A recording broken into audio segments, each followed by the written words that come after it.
جو فوجی حضرات ہیں یہ اگر خانہ کعبہ کی چھت پر بھی جا کے یہ سجدہ کر لیں اور کہیں کہ ہمارا سیاست سے کوئی لینا دینا نہیں ہے، لیکن عوام پھر بھی نہیں مانے گی، آج آپ اس بیان کے ساتھ کیا ہیں؟ جی میں آج بھی قائم ہوں، بلکہ میں تو کہوں گا 2 دفعہ بھی کریں تب بھی نہیں ہوگا، اس کیا ہوگا۔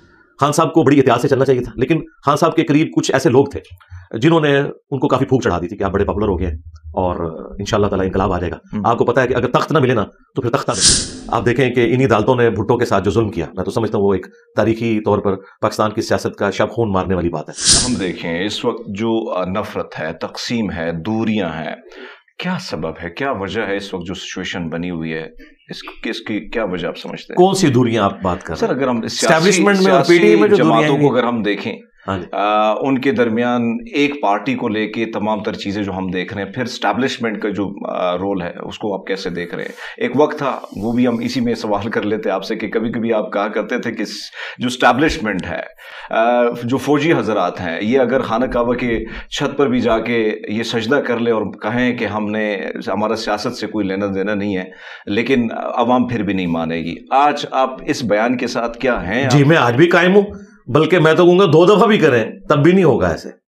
اس کی وجہ یہ کہ 9 مئی 2023 کے بعد حالات و واقعات کافی زیادہ بدلے اور اس کی وجہ سے اب اسٹیبلشمنٹ میرے خیال ہے پہلے سے زیادہ اسٹرانگ ہو کے سامنے آئی ہے، ان کو جواز بھی ایک مل گیا۔ اب اس کے پیچھے کون تھا؟ الٹیمیٹلی یوز ہونے والے پی ٹی آئی کے لوگ تھے، اس میں تو کوئی شک نہیں ہے۔ آپ یہ کہہ نہیں سکتے کہ جو لوگ ضمانتیں اپنی کرواتے پھر رہے ہیں، یہ ہمیں ویڈیو کیمروں میں وہاں نظر نہیں آتے تھے۔ باقی یہ کہنا کہ جی وہاں سے سیکورٹی ہٹا لی تھی، جو کچھ بھی تھا، اس قسم کا دانا اگر ڈالا کسی نے تو چگ تو لیا نا چگنے والوں نے۔ ہمیں بھی بڑے لوگ دانا ڈالتے تھے لیکن ہم نے کبھی چگا نہیں ہے، ہمیں پتا ہے کہ اس کے بعد کیا ہوگا۔ خان صاحب کو بڑی احتیاط سے چلنا چاہیے تھا، لیکن خان صاحب کے قریب کچھ ایسے لوگ تھے جنہوں نے ان کو کافی پھونک چڑھا دی تھی کہ آپ بڑے پاپولر ہو گئے اور انشاءاللہ تعالی انقلاب آ جائے گا۔ آپ کو پتا ہے کہ اگر تخت نہ ملے نا تو پھر تختہ ملتا ہے۔ یہ تو دعائیں دیں آپ ڈیموکریٹک ویلیوز کو، آئین کو، کہ تختے تک بات نہیں جا رہی، ابھی عدالتیں بھی تھوڑی اپنے پاؤں پہ کھڑی نہیں ہیں، ورنہ آپ دیکھیں کہ انہی عدالتوں نے بھٹو کے ساتھ جو ظلم کیا، میں تو سمجھتا ہوں وہ ایک تاریخی طور پر پاکستان کی سیاست کا شب خون مارنے والی بات ہے۔ تو یہ والا ایپیسوڈ ریپیٹ ہو سکتا تھا، لیکن اب مجھے کوئی امید نظر آ رہی ہے کہ انشاءاللہ اس ایکسٹریم تک معاملات نہیں جائیں گے، ورنہ کیسز تو ان کے پاس موجود تھے۔ اگر ہم دیکھیں اس وقت جو الیکشن کی تیاریاں ہو رہی ہیں، بلکہ الیکشن آپ یہ کہہ سکتے ہیں کہ ایک طرف ہم دیکھ رہے ہیں کہ ایک جماعت کو جس طریقے سے دیوار سے لگایا جا رہا ہے، سوشل میڈیا پہ کلپ وائرل ہیں اور لوگوں کو پکڑا جا رہا ہے، پکڑ دھکڑ ہے، پھر کہیں نہ کہیں ایک جماعت جو ہے اس کی قبولیت ہے، مقبولیت نہیں ہے، ایک جماعت کی قبولیت نہیں ہے، مقبولیت ہے۔ اگر یہ الیکشن ہوتا ہے اور سچویشن یہ ہے جس طریقے سے ایک پارٹی کو دیوار سے لگایا جا رہا ہے، دوسری جماعت جو ہے خاص کر نون لیگ جس کو سپورٹ حاصل ہے، تو آپ کو نہیں لگتا کہ الیکشن جو ہے یہ انتشار سے بھرپور ہوگا، کہیں نہ کہیں خوفناک؟ دیکھیں میرے بھائی، یہ تو ریپلیکا ہی ہو رہا ہے 2018 میں۔ بالکل آپ اگر خبروں میں نام ختم کر دیں اور خبریں سننا شروع کر دیں تو یہ 2018 والی خبریں ہی آ رہی ہیں۔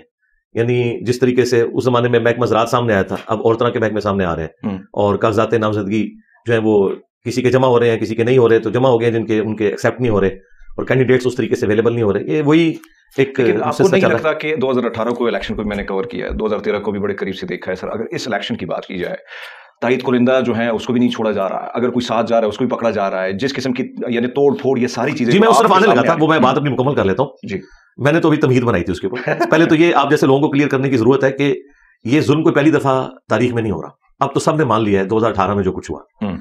تو اگر آج پی ٹی آئی یا ان کے سپورٹرز یہ اعلانیہ طور پر کہیں کہ 2018 میں بھی غلط ہوا تھا، اس وقت کی مقبول جماعت نون لیگ تھی، بالکل تھی، ٹھیک ہے، اتنا کچھ کر کے بھی انہوں نے پنجاب میں اکثریت لے لی تھی، پھر بھی حکومت نہیں بنانے دی گئی۔ اس کے اگینسٹ آپ دیکھیں 2013 میں پی ٹی آئی نے سادہ اکثریت کے پی میں حاصل کی، لیکن نواز شریف صاحب نے انہیں حکومت بنانے دی، حالانکہ اس وقت وہ بھی جوڑ توڑ کر کے سب کچھ کر سکتے تھے، لیکن انہوں نے نہیں کیا۔ وہ گڈ جیسچر جو نواز شریف صاحب نے 2013 میں دیا تھا، وہ خان صاحب نے 2018 کے بعد پنجاب میں مسلم لیگ نون کو نہیں دیا۔ تو ظاہر انسان تو انسان ہے، پھر وہ چیزیں سنبھالی ہوئی ہوتی ہیں۔ اب وہ مزے لے رہے ہیں، ہم انہیں بھی سمجھائیں گے جس طرح ان کو سمجھاتے تھے، انہیں تو زیادہ سمجھائیں گے اس اعتبار سے کہ آپ کے ساتھ تو پہلے سب کچھ ہو چکا ہے، اب آپ اپنے مخالفین کے ساتھ ایسا نہ کریں۔ میں آپ کو ریالٹی یہ بتاؤں، اس وقت ان کے اختیار میں بھی کوئی چیز نہیں ہے۔ یہ گلا شکوہ جو ہمارے پی ٹی آئی کے یوٹیوبرز یا صحافی کرتے ہیں نون لیگ کو، انہیں کیوں گلا کرتے ہیں؟ ان کے اختیار میں تو کچھ نہیں ہے۔ جس طریقے سے 2018 میں عمران خان صاحب کے اختیار میں کچھ نہیں تھا، کرنے والے اس وقت کر رہے تھے، اور آج وہ کرنے والے زیادہ مضبوط ہیں، کیونکہ 9 مئی ہو گئی ہے، اس کی وجہ سے عوام کی ہمدردیاں بھی اس طرف چلی گئیں کہ جی بڑا غلط ہوا، پاکستانی تاریخ میں ایسے کبھی بھی نہیں ہوا۔ باقی اس کی جو تحقیقات ہیں وہ الگ، لیکن ایک ایپیسوڈ تو ایسا غلط ہوا ہے جسے اب خان صاحب نے شروع میں مس ہینڈلنگ کی، انہوں نے کہا کہ مجھے پکڑیں گے یہ تو ہوگا، آندہ بھی ہوگا، بعد میں انہوں نے مذمت کی، لیکن وہ شروع میں جو جذباتی سٹیٹمنٹس نکل جاتی ہیں نا، وہ خان صاحب کو 99 پہ سانپ کاٹ گیا۔ تو جب 99 پہ سانپ کاٹے تو پھر سیدھا آپ نیچے آ جاتے ہیں۔ اب دوبارہ سے سیڑھی تک پہنچنے کے لیے تھوڑا ٹائم لگے گا. باقی میں ان جنرل یہ بات کروں گا کہ اس وقت جو کچھ پی ٹی آئی کے ساتھ ہو رہا ہے بالکل ظلم ہے. ہم اس کی مذمت کرتے ہیں اور اپنے بڑوں سے یہ ریکویسٹ کرتے ہیں کہ آپ یہ کچھ نہ کریں. ریاست جو ہے ماں کا درجہ رکھتی ہے اور ماں کا کام یہ ہے کہ بچے اگر نافرمان بھی ہوں, کہیں پہ ان سے مس ہینڈلنگ ہو تو درگزر کا معاملہ ہونا چاہیے. بہرحال ہے تو اپنے لوگ ہیں. میں تو یقین کریں کہ میں جب یہ ساری عدالتی خبریں اور باقی چیزیں بھی میرے تک پہنچتی ہیں میں تو پرسنلی بہت دکھی ہوتا ہوں. اور میں نے اپنے اینڈ کے اوپر جتنے بھی ہائر اپس ہیں ان تک اپنی پرسنل ریکویسٹ بھی بھجوائی ہیں کہ خدا کے لیے انصاف سے کام لیں. اب یہ تو بڑا ظلم ہے کہ جیو فینسنگ کے اندر کچھ لوگوں کے نام آ گئے اور ابھی تک وہ بےچارے اپنا کیس ہی آگے نہیں چلا پا رہے کہ وہ شناخت پریڈ کے عمل سے آگے معاملات چل ہی نہیں رہے.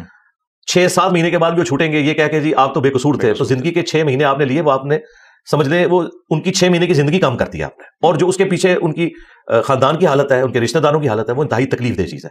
جو لوگ جرم میں شامل ہیں وہ تو خان صاحب نے بھی کہا انہیں سزا ملنی چاہیے. خان صاحب نے بھی, میرا خیال نہیں ہے کہ کہیں پہ یہ انسٹرکشن دی ہوگی کہ آپ نے آگ ضرور لگانی ہے, توڑ پھوڑ ضرور کرنی ہے. ظاہر ہے انہوں نے احتجاج تک کی بات کی ہوگی اور یہ نیچرل ہے. پولیٹیکل لیڈر کوئی بھی احتجاج سے آگے کی بات نہیں کرتا, بالکل نہیں کرتا کہ وہ اسلحہ پکڑ لیں, ورنہ تو وہاں اسلحہ بردار لوگ پہنچے ہوتے نا. لیکن یہ 9 مئی کا جو ایک ایکٹیویٹی ہے, ثانیہ ہے, یہ فیسیلیٹیٹ تو اس اعتبار سے ہوا ہے ریاستی اداروں کی طرف سے کہ اگر وہ چاہتے اسٹرکٹ سیکورٹی کر کے اسے روک سکتے تھے, لیکن ان کے پاس اپنا ایک اوپینین ہے. وہ کہتے ہیں اگر ہم یہ کرتے تو انہوں نے کہنا تھا ہمیں ڈیموکریٹک رائٹ سے انہوں نے محروم کر دیا ہے, تو ہم نے بھی جو ہے نا کہا کہ ٹھیک ہے آجو پھر جو کچھ کرنا ہے. ظاہر جواب ہر بات کا موجود ہوتا ہے اور یہ تو عدالت یا عدالتی کمیشن ہی ثابت کر سکتا ہے کہ پیچھے اس معاملے میں اصل کلپریٹ کون ہے. لیکن ایپیسوڈ غلط ہے, بہت غلط ہوا, اور اس کی وجہ سے اب پیپلز پارٹی جیسی ڈیموکریٹک جماعت کم از کم اپنے کئی ایک معاملات میں وہ باقی جماعتوں سے, اے این پی کو اور پیپلز پارٹی کو اور جماعت اسلامی کو, 3 جماعتیں ایسی ہیں کہ بہرحال پھر بھی یہ جمہوریت کے لیے کھڑی ضرور ہوتی ہیں. وہ بھی آپ کو اب کہتے ہوئے نظر آ رہے ہیں کہ جی وہ بڑے گھر والے اتنے ناراض ہیں کہ اب ہم بھی اپنی بات ان کے سامنے نہیں رکھ سکتے, وہ 9 مئی کو سامنے لے آتے ہیں. تو یہ 9 مئی جو ہے نا بہت بڑی مثال. اگر ہم دیکھیں, اگر پاکستان کی تاریخ کو کھنگال کے دیکھیں تو کہیں نہ کہیں ایسا لگتا ہے کہ یہ ایک تجربہ گاہ ہے, تجربے ہو رہے ہیں. ماضی میں جو آپ نے بھٹو صاحب کا ذکر کیا, پھر ہم ماضی میں جاتے ہیں فاطمہ جناح کے ساتھ کیا ہوا, لیاقت علی خان صاحب کے ساتھ کیا, جناح صاحب کے ساتھ کیا ہوا. اس ساری سچویشن کو اگر ہم دیکھیں, کیا وجہ ہے کہ ہم ماضی سے نہیں سیکھ پاتے اور پھر آگے بڑھتے وہی تجربے دوبارہ جو آپ نے فرمایا کہ 2018 میں جو کچھ ہوا, 2013 میں جو کچھ ہوا, ابھی دوبارہ وہی سب کچھ ہو رہا ہے. آپ نہیں سمجھتے ہیں کہ ملک کے لیے کتنا خطرناک ہے کہ تجربے کرتے کرتے کہیں نہ کہیں ریاست جو ہے, جو سچویشن ہے, عام آدمی, آپ نے فرمایا کہ میں صبح اخبار پڑھتا ہوں, خبریں آتی ہیں, پریشان ہوتا ہوں, میں خود بھی پریشان ہوتا ہوں, میرے ساتھ میری فیملی, دیگر لوگ بھی پریشان ہیں, کاروبار لوگوں کے ٹھپ پڑے. یہ تجربے کر کر کے کیوں ہم سیکھ نہیں پا رہے؟ سر سیکھیں گے, لیکن بات یہ کہ جن کو حکمرانی کا مزہ لگ چکا ہے وہ اپنا مزہ چھوڑنے کے لیے تیار نہیں ہے. میں تو شروع سے ہی بات کرتا ہوں, خان صاحب تو اب انقلابی ہوئے نا, میں تو پہلے دن سے انقلابی ہوں, لیکن ظاہر خان صاحب نے جو ایفرٹ کی ہے میں تو وہ نہیں کر سکا. پولیٹکس میری فیلڈ نہیں تھی اس اعتبار سے, میں نے تو ظاہر سچائی کے لیے کھڑا ہونا تھا. تو اب اگر آپ نون لیگ کی نظر سے دیکھیں, وہ کہتے ہیں کہ اقتدار آپ لوگوں نے ہم سے لیا تھا تو ہم ہی واپس کریں گے, کیونکہ اس وقت ہمارے ساتھ آپ نے یہ کیا تھا. اگر ہمیں 2018 تک آپ رہنے دیتے, ہم نے اگلے الیکشن بھی جیت لینے تھے پرفارمنس کے ذریعے. کئی چیزیں انہوں نے پرفارم بھی کی, بجلی پوری کی, باقی معاملات بھی, سی پیک بھی اگر چلتا رہتا 2021 تک کئی ایک معاملات ہو جانے تھے. لیکن بیچ میں خیر ایک یہ سارا معاملہ ہوا. اب وہ یہ کہتے ہیں کہ چونکہ عدالتیں بھی اپنے ڈیسیژن ریورس کر رہی ہیں, ہمیں بھی آپ ریورس لے کے جائیں, وہی پرائم منسٹر بحال کریں, ہمیں 5 سال دیں, اس کے بعد اگلے الیکشن میں عوام فیصلہ کریں گے. اب یہ بات تو کلیئر ہے کہ اگر نون لیگ حکومت سنبھال کے 5 سال میں پرفارمنس دے دیتی ہے, 5 سال بعد پھر پی ٹی اے کی باری کوئی نہیں آئے گی. یہ تو حقیقت ہے. یہ تو ظاہر عوام پھر اس طریقے سے, کیونکہ کے پی کے اندر جو کچھ ہوا ہے وہ آپ لوگوں کے سامنے ہے, کوئی ایسا وہاں تو اب مسلسل اتنے عرصے سے 10 سال سے زیادہ حکومت ہے. اس لیے اب جو اسٹیبلشمنٹ ہے وہ بھی نون لیگ کے زخموں کے اوپر مرہم اس اعتبار سے رکھ رہی ہے, تو وہ ایک یہ نظام اس طریقے سے چلتا جائے گا. حقیقت بات ہے, خان صاحب جو باتیں اب کر رہے ہیں نا, اگر یہ پرائم منسٹر ہوتے ہوئے کرتے سٹارٹ سے. میں نے 2018 کے الیکشن کی رات یہ کہا تھا کہ اس وقت پاکستان کا سب سے مضبوط اگر کوئی انسان ہے نا تو وہ عمران خان ہے, کیونکہ اسٹیبلشمنٹ اسے دولہا بنا کے لائی تھی. ٹھیک ہے, شروع میں وہ بلی مار لیتے نا, جو وہ باتیں کیا کرتے تھے کہ میرا آرمی چیف اگر یوں کر دے, میرا D G I S I یوں کر دے تو میں تو اسے فائر کر دوں گا. کیا تو کوئی نہیں, وہ اعلی کار بنے رہے ان دونوں کے ہاتھوں. الٹیمیٹلی وہ دونوں تو سکون سے گھر میں بیٹھے ہوئے خان صاحب اندر ہیں, اور مجھے اس چیز کا دکھ ہے کہ جو ہینڈلرز ہیں وہ سکون سے اپنے گھروں میں بیٹھے ہوئے ہیں. آپ نے پھر بلی چڑھایا تو ایک عوامی لیڈر کو, تو میں اس وجہ سے دکھی ہوں کہ یہ ایٹیچیوڈ نہیں ہونا چاہیے بالکل. اور اسی لیے میں نے 9 مئی کی رات کو بھی لائیو اپنے سیشن میں بات کی تھی, بڑوں تک بات پہنچ گئی الحمدللہ, لاکھوں لوگوں نے میری ویڈیوز دیکھی, ساروں تک پہنچتی ہیں. اس کے بعد سے مسلسل میں یہ کہہ رہا ہوں کہ خدا کے لیے آپ اپنے معاملات کو اب اس حوالے سے درست کریں. اگر آپ ان ہینڈلرز کو سزا نہیں دے سکتے تو آپ ایک پولیٹیکل لیڈر کو کیوں سزا دیں گے؟ آپ دیکھیں جسٹس شوکت صدیقی صاحب, میں انہیں پرسنلی جانتا ہوں, دلیر آدمی ہیں, اپ رائٹ بندے ہیں. کتنی کوشش کی سپریم کورٹ نے اس دن, لوگ تو کہہ رہے ہیں وہ سازش کی. وہ سپریم کورٹ کا سٹائل یہی ہوتا ہے بات کرنے کا کہ کسی طریقے سے خان صاحب کا نام دے دیں, ٹھیک ہے. لوگ کہہ رہے ہیں وہ حامد خان صاحب کی وجہ سے نہیں لیا. جسٹس شوکت صدیقی نے بھی کبھی نام نہیں لینا تھا. وہ میری طرح بڑے ایک اپ رائٹ قسم کے بندے ہیں اور وہ ٹروتھ لور ہیں. انہوں نے کبھی بھی نام نہیں لینا تھا خان صاحب کا. ان کا مسئلہ یہ ہے کہ وہ یہ سمجھتے ہیں کہ اصل جو کلپرٹ ہے وہ ہینڈلرز ہے. خان صاحب تو مورا تھے نا, وہ کبھی بھی نام نہیں لیں گے خان صاحب کا کہ وہ پوچھ رہے تھے قاضی صاحب کے بینیفیشری پھر کون ہوا. ان کا نہیں, میں نے سسٹم کو ٹھیک کرنا ہے. اگر میں نے پینشن ہی لینی ہوتی وہ تو مجھے مل رہی ہے. میں چاہتا ہوں کہ اصل ہینڈلرز جو ہے نا ان کو پکڑا جائے. تو ان میں سے ایک کو تو نوٹس ہو گیا نا, 2-3 بندوں کو. ایک اور چیز اگر ہم دیکھیں, اب دولہا عمران خان کو لایا گیا, دولہا بہت سارے دولہے بن جاتے ہیں, جی بنتے ہیں, گھوڑی پھر بھاگ جاتی ہے. اب یہ دولہا جو ہے 4 دفعہ 3 دفعہ نواز شریف صاحب کی بات کرو بنا, اب دوبارہ گھوڑے پہ چڑھنے کو تیار ہے. کیوں یہ آپ کو نہیں لگتا کہ سسٹم کو ڈیریل کرنے میں کہیں نہ کہیں نقصان پہنچانے میں کہیں نہ کہیں دولوں کا بھی کوئی قصور ہے؟ کیونکہ قصور تو ہے, اس میں کوئی شک نہیں ہے. یہ یوز ہو جاتے ہیں اور یہ یعنی آکسیجن دے دیتے ہیں اینڈ ٹائم کے اوپر. لیکن ان بیچاروں کی بھی اپنی مجبوری ہے نا جی, رہنا تو سسٹم کے اندر ہی ہے نا. لوگ بات تو کرتے ہیں جی پولیٹیشینز کیا سٹینڈ لیں گے, مجھے بتائیں. ایک طرف فل پاور ہے, ریسورسز ہیں, دوسری طرف ایک ووٹ کی پرچی ہے. آپ یورپ امریکہ میں تو نہیں بیٹھے ہوئے کہ ووٹ کی پرچی اتنا اثر رکھتی ہے اور لوگ اپنے پولیٹیکل لیڈرز کے ساتھ اتنے ڈیڈیکیٹڈ ہیں کہ وہ ٹینکوں کے آگے جا کے لیٹ جائیں گے. یہاں تو 2 وقت کی روٹی پوری نہیں ہوتی.